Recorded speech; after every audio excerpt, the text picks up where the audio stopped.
The number of heroin overdose deaths is staggering, not just in Montgomery County, but across Ohio. Right now, we're just hours away from the Attorney General announcing a new effort to come up with ways to combat drug addiction and drug-related crimes. Our Elise Coulter is live to explain how the heroin problem has exploded in recent years. Elise?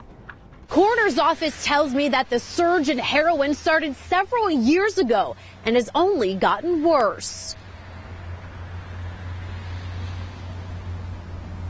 A Washington Township drug bust in May of 2010. Large amounts of heroin found inside a home that no one would have ever suspected.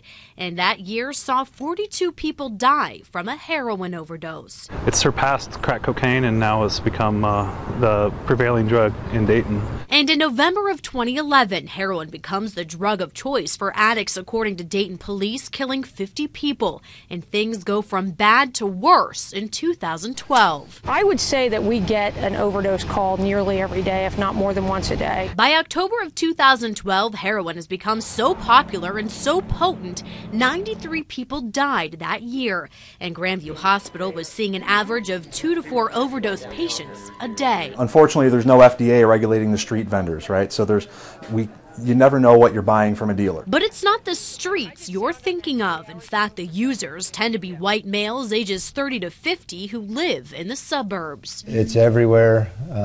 It's not as prevalent in the inner city type of environment, which people sometimes expect. It's more suburban. It's not exclusive to lower economic status or anything like that. It's everywhere. It's in every walk of life. It's happening all through the community. The deaths can be prevented by using a drug called Narcan, an antidote that stops the body's reaction to heroin and essentially brings the user back to life, something these days the coroner believes should be readily available. If you're going to be a user, then you can have the Narcan available at home, essentially, is some of the thoughts maybe to help prevent some of the deaths.